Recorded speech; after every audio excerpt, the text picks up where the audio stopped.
To celebrate its 40th anniversary, let's dive into one of the most influential comic books of all time, and the toy line that inspired it, Marvel's Superhero Secret Wars.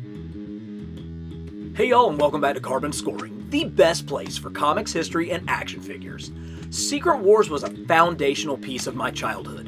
The story and its characterization formed my understanding of the greater Marvel Universe and shaped my love of the characters for decades to come. In this 4-part series, we're going to see how a failed action figure line led to the biggest comic of the 1980s. Then, analyze the story issue by issue, and check out the action figures from the past, then use those from the present to recreate the covers of this landmark limited series. Toy maker Mattel had recently lost the DC Comics license to rival Kenner, who immediately began production of the immensely popular Superpowers line.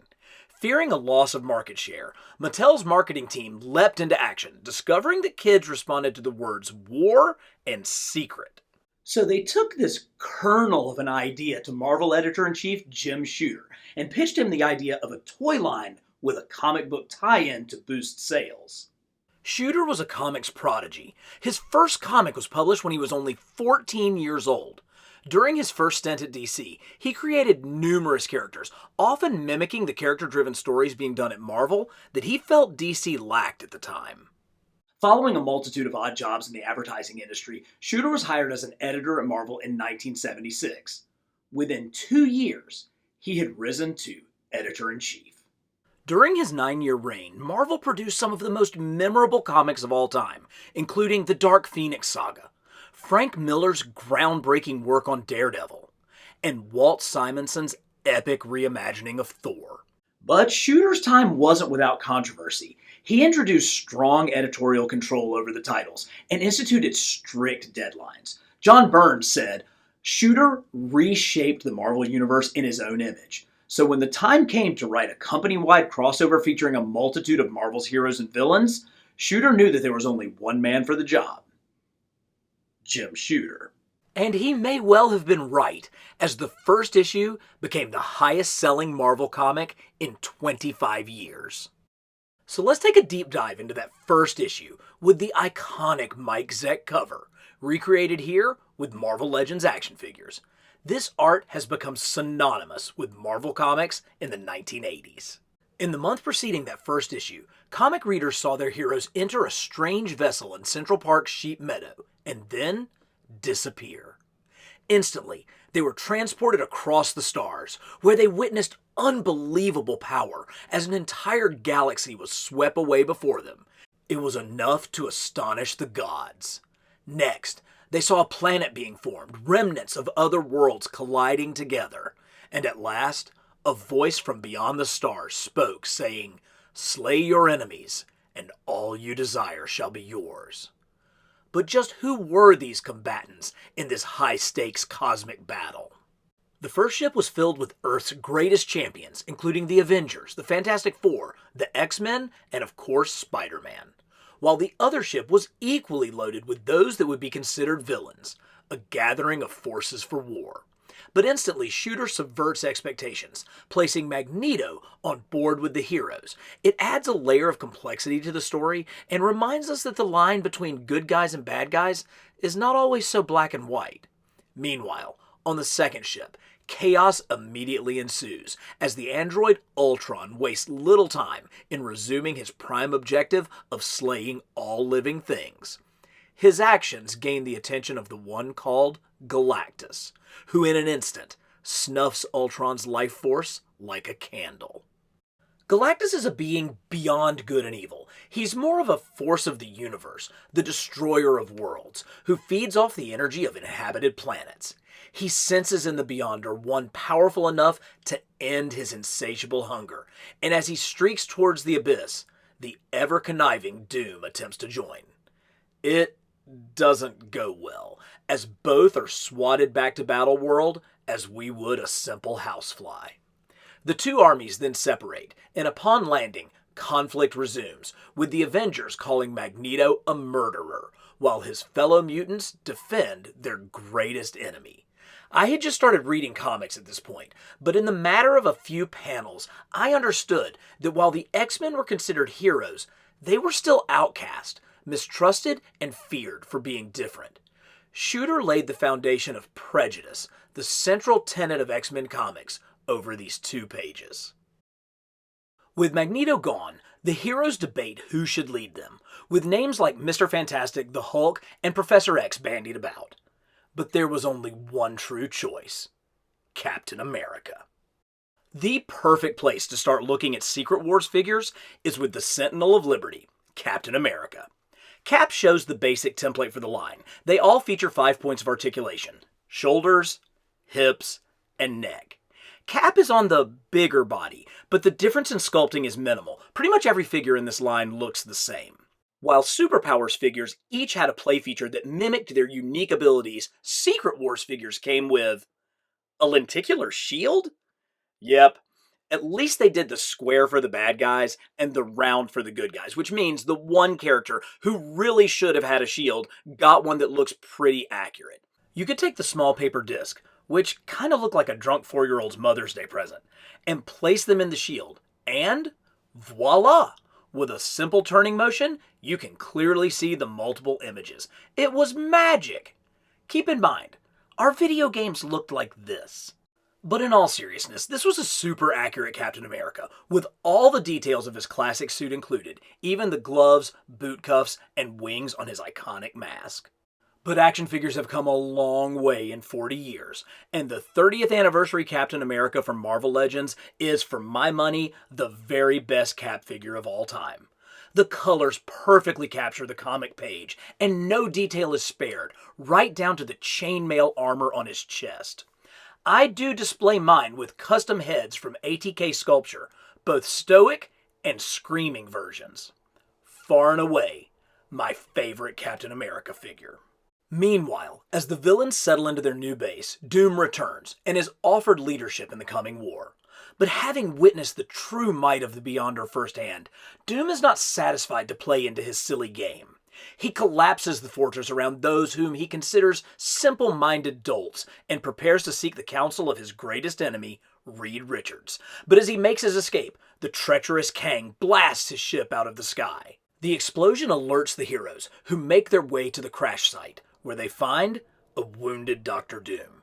As Captain America seeks to help his fallen foe, all parties are suddenly under a surprise attack, and the Secret Wars have begun. The first issue lays the foundation for the conflict and introduces the Beyonder, but it's the deeper characterizations that make the issue work, particularly the complex motivations of the leading figures, none more so than Dr. Doom. Doom was in the original Secret Wars line, but we'll get to that figure later. I was planning on showcasing any one of the excellent Dr. Doom figures from Marvel Legends. Then, this showed up at my door. The Mezco 112 Collection Silver Age Dr. Doom. This thing is a beast, with solid metal lower extremities and a bendy wire cloth cape. Mezco hit the sweet spot between the soft goods of Doom's tunic and the sculpted aspects of his armor. And of course, he comes with a ton of accessories, like this Book of Dark Magic, which allows him to cast spells from his hands or strike down his enemies Emperor Palpatine style. But Doom is a man of both magic and science, so Mezco made sure to include his rocket jets on his back, as well as whatever this contraption is. I'm not sure, but it looks like something Jack Kirby would have drawn. And it lights up. Pretty cool. I must say, I think Mezco has provided us with the definitive 6-inch Dr. Doom figure. Enjoying this deep dive into the comics history and action figures behind Secret Wars? Hit that subscribe button, because we're bringing you videos like this every week. The second issue picks up right where the first left off, and while most of the issue is taken up with the first great battle of the war, strategic pieces are put into play, and one of our heroes' lives is changed forever. Our heroes prepare for battle, with Wolverine hungry for action and Cap barking orders. The villains are using alien technology found on Battleworld to mount their attack. Remember, this was a comic created to promote a toy line, and while Jim Shooter said Mattel didn't really get in the way, they did have some requests, such as vehicles, allowing them to sell outlandish creations such as the Doom Roller here. Speaking of Doom, He sneaks off in the heat of battle, concerned only with his own agenda. He finds the fallen body of Galactus and attempts to revive him. Once awakened, Galactus simply ignores Doom, lost in whatever thoughts the gods ponder. Undeterred, Doom returns to the villain's base, where he comes across the shell of Ultron, and thus begins plotting anew. The heroes gain victory in the first battle, and begin searching for a shelter for themselves and their prisoners. 'Cause, remember, you still gotta sell toys. Things settle a bit, and Cap gathers the troops for a pep talk. Wolverine, however, is having none of it. In a quiet moment, Cyclops and Reed Richards share their experiences, and while it serves in part as a deus ex machina to cover some of the contrived plot holes in how all these characters came together, such as Professor X arriving in a wheelchair when he had regained mobility in the recent X-Men comics, it also provides a touching moment when Cyclops reveals that he was taken from his honeymoon, cheated of joy, just as he was on the verge of real happiness.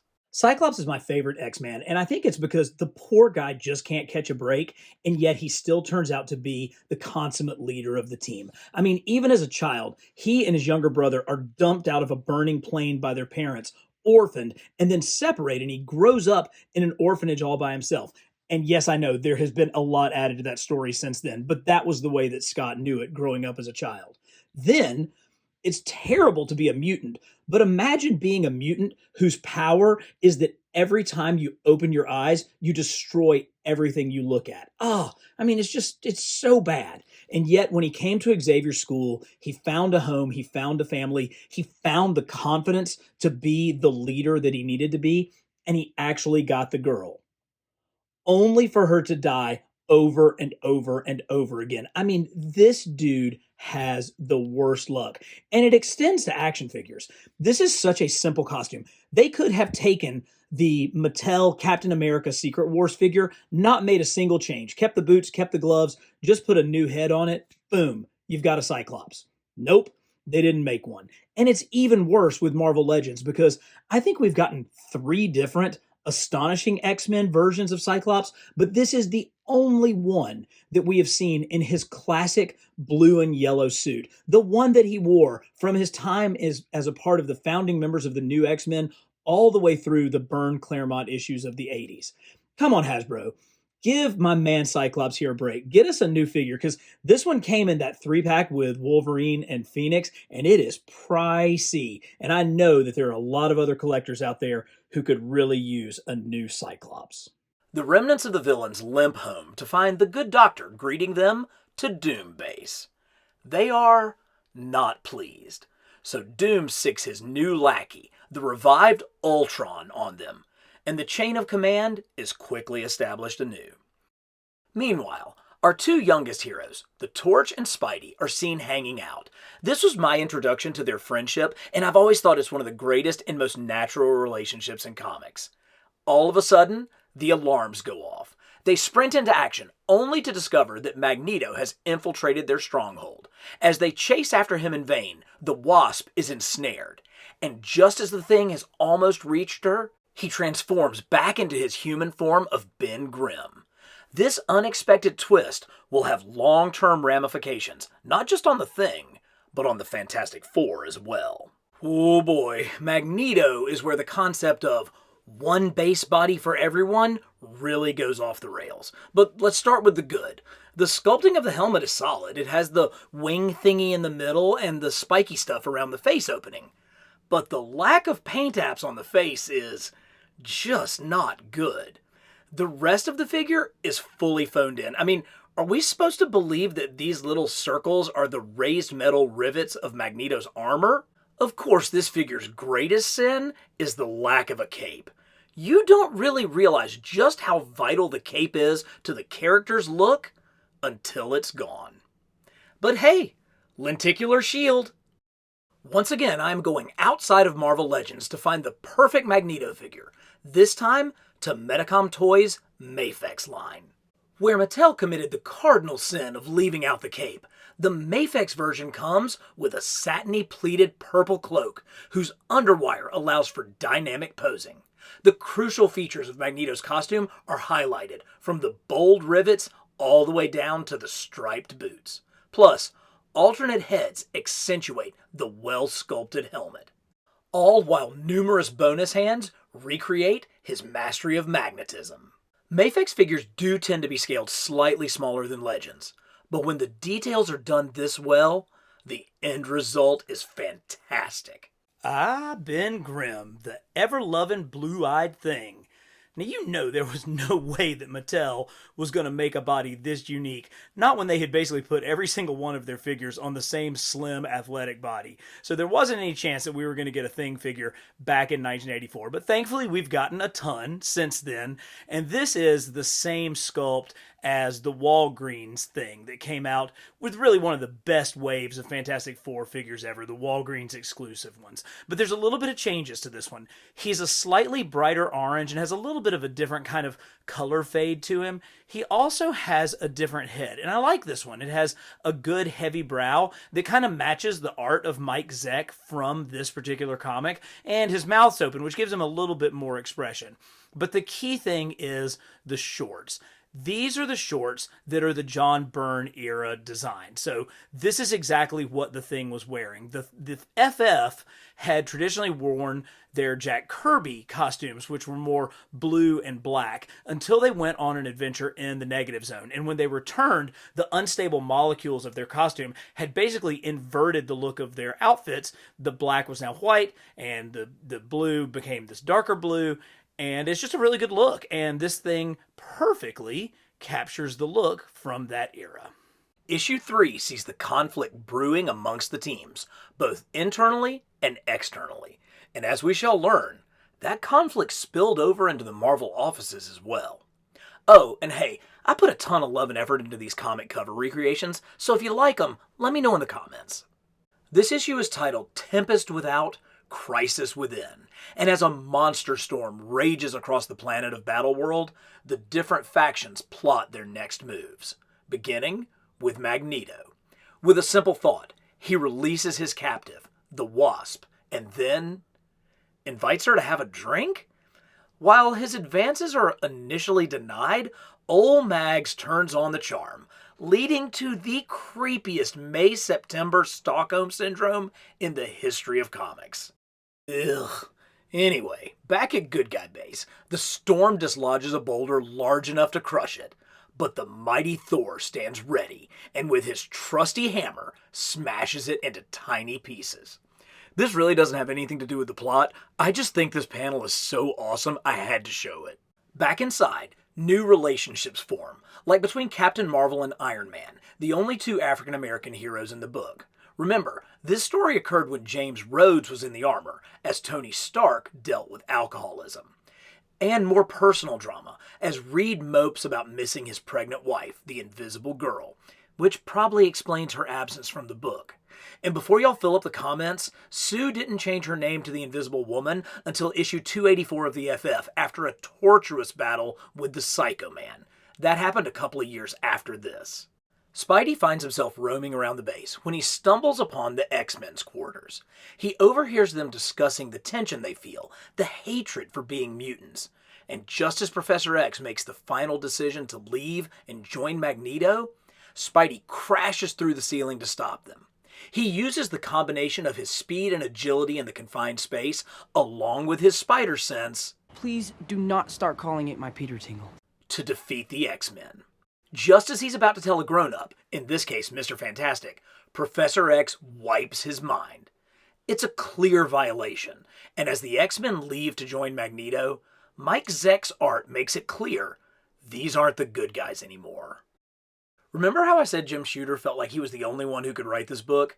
He was almost certainly correct, as the individual writers of the different Marvel titles were fiercely loyal to their characters. For example, X-Men scribe Chris Claremont got into a shouting match with Shooter over this scene. How could Spider-Man possibly defeat the entire X-team? In the end, Shooter, the editor-in-chief, and Claremont's boss won the argument. Now you know we can't have a line of Marvel action figures without Spider-Man. I genuinely think that Spidey is the best of the Mattel body sculpts, almost like they picked his lithe, agile, athletic frame to use as a base and then built everything else around it. There are things that I love about this figure, like the huge spider on the back, but it has its flaws as well, particularly how the web lines don't match up over the top of the shoulders. While this is the figure that I have in my Secret Wars display, this is the figure that my grandfather got me all the way back in 1984. You can see it has been well loved over the years. The web pattern has basically worn off the chest from play, but that's okay. I think it makes him look more like the Spidey from the 1967 cartoon. Longtime viewers of the channel know that I did a 64-figure tournament to determine the best Marvel Legends Spider-Man, and the winner was the red and blue version of the Amazing Fantasy 15 body that came in the 3-pack with Iceman and Firestar, and that is a really, really good figure. But it's not the right figure for this mid-80s Spidey drawn by Mike Zeck in Secret Wars. No, that still goes to the retro-carded Spidey. There's just something about this figure. The play value, the posing, the way this abdomen crunches, and all of these great bends he can get into. Plus, he just has that classic 80s head sculpt. A couple of other differences. A lot of people love the Renew Your Vows Spidey, but the spider symbol on his chest is just way too big, whereas it's a perfectly 80s design here, as well as the Spidey on the back. Other people also fuss about these pins, that the newer figures are pinless, and I'll grant you, I don't like the fact that it does have those red pins there, but that's not enough. This is the right frame. It's muscular. It's more muscular than the Amazing Fantasy frame, but it's not as muscular as the Renew Your Vows. It just hits right where it needs to for the 1980s. And this is the one that I've used in all of my action figure photography and all of the poses, recreating those great covers that include Spider-Man. This is my Secret Wars Spider-Man.